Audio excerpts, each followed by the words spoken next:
namaa kadiigaa jiru yeroo ammaa kana eenyu jettan dubartoota. Muktr hangi ilmi namaa kadhatu viidiyoo kiyya kana dhugaa rabbii dubbachuuf share godhaati caltu biraan nagaa. Viidiyoo kiyya kana share godhaa caltu hiriyaa caltu san biraan nagaa. Isiin illee haa dhageeffattu.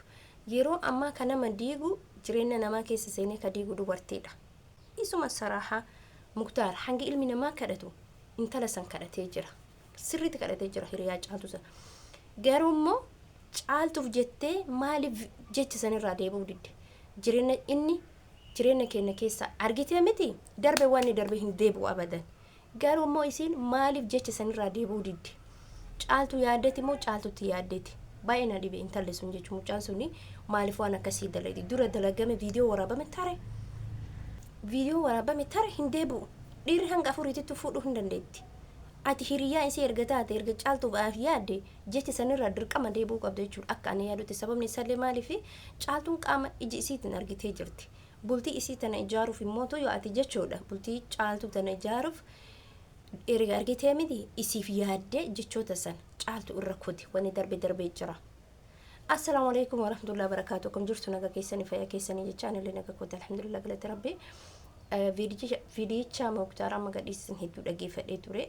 Garuu namni gaafa jaalala namaaf qabu, gaafa iddoo namaaf qabu, gaafa kabaja namaaf qabu jechuun haadha manaa isaa saniin jidduu keenya qilleensa akka seenini namni hin dogongora. Qalbii waa barate tun immoo til jettee beeke. Namni hin dogongora. Dogongora sanirratti jechuudha beekatee deebi'ee intalli kun hiriyaa isiitu viidiyoo waraabe jedhee isii kadhataa jira. Hiriyaan caltu kun immoo tuyyo maaliif jecha sanirraa deebi'uu didde? Dhugaa sin jedha caltu jaalata taanan bultii isii diiguun barbaaddu taananii jecha sanirraa deebitee ka argitellee kan arginellee hundumaa ukkaamsite balleessaa darbe dura darbe bultii caltu ijaaruuf jara lama walitti deebisuuf silaa ishi jettee fudhatu qabdi. Si kadhate akka dhiiratti jechuudha.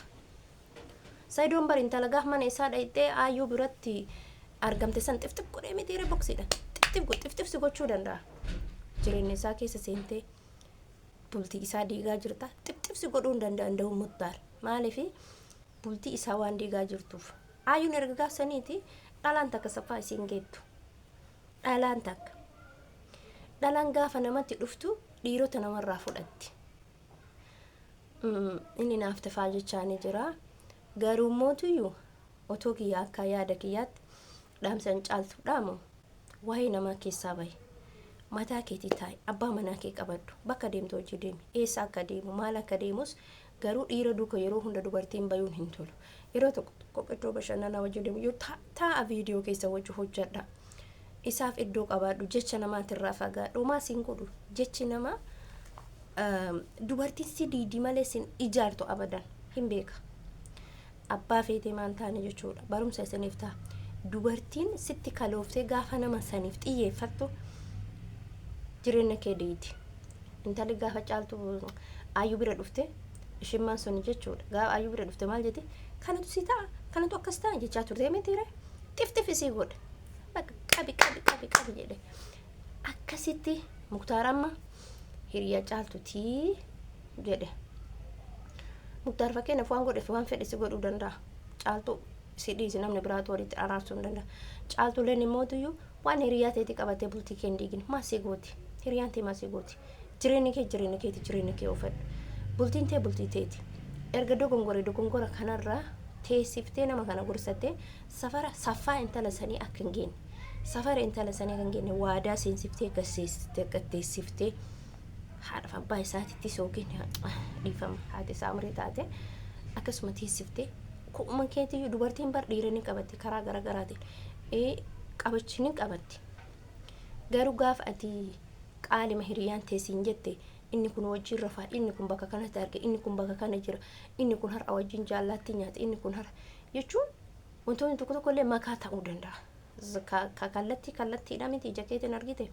Garuu waan ija keetiin argite alatti waan biraatti amane. Isa mootuyyuu abbaa manaa keetii dabarfadha irra. Dubartiin abbaa manaa ofii irra dabarfatti. Abbaa manaa isii hin tuma hin caccabsa waan fedhe godha. Dhiirri immoo dogongora keessa erga seena dogongora kana keessa intala san harkaa deeffachuuf yaalii guddaa taasisuu qabda. Ati intalli sun akka saffaa isaan geenne wantoota guddaa hojjechuu qabda. Akka safaa isin geenne Muktار jechuudha. Hiriyummaa isillee akka dhaabu gochuu qabda. Sababni illee maaliif dhiironni ni sobamte gaafa kaani waan hin taane keessa seenuu dandeetti. Ka darbe caaltu ila namni waa lama dogongoree waa sadi gaaf dogongore isaa dhumatti si hagalu waa sadi lama dogongoree miti sadaffaa immoo macarashaa isaati. Takka dogongore lama fallee dogongore sadaffaa itti dhufaa jira. Kanaaf waa lama qofa lama faara dogongore hamma sadaffaatitti obsi irra darbii deeffadhu. Isii hiriyaa teetii achi kaayadhu akka hiriyyoo matitti. Abbaa manaa keetiif hiriyaan tee garaagarummaa qabdu walitti hin dhuftu. Si galee garaagarummaa qaban. Hiriyyittiin kee kun illee muutuyyuu akkuma amma gorsa jettee dubbatte jechuudha. Dubbis dhugaas ta'uu danda'a sobas ta'uu danda'a hin beekamu san jara namoota lamaan santu walitti beeka. Jidduu isaanii kana baatee jara walitti gattee araarsitee atillee dhiifama naa godhi atis dhiifama naa godhi siifis abbaa manaa keetii anaaf ati hiriyaadha asis hiriyaadha. Waa ayu wajjin hin dhalanne ati hiriyaan ayu jecha dhiifama caaltu wajjin dhalanne ati hawwiin jedhamtuun hiriyummaa walitti dhuftan. Gaariif yaadduufis ijaaruu qabda. Caaltu tanaa Muktaarii kana anis dura dogongoree aarii akkas dalagee aarii akkana jettee himuu qabda. Inni wayiifuu si kadhate namni kun bultii kiyyan diiguu si kadhate hin wallaalle barinne bakka fedhe deemuu danda'a. Bakka dhala abbaa fedhee fuudhuu danda'a. Garuu dhalaan gaafa fuudhan qilleensarra nama akka qabdu beekta jireenya akka gurraachoo beekta sumayyaarraayyuu barumsa namaa ta'a. Kanaaf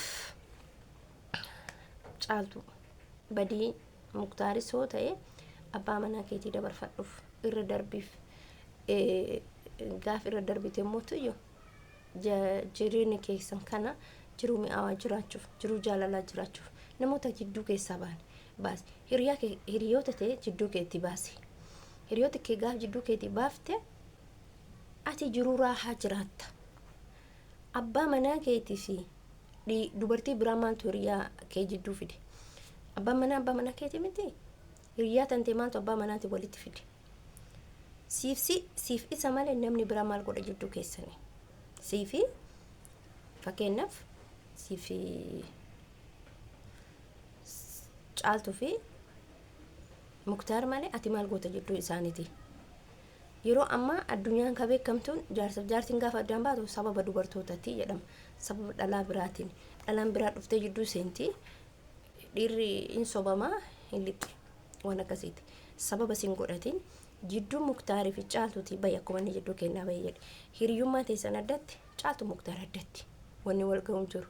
Ijaari immoo wantoota raawwatame hundumaa dhiisiti amma ijaari.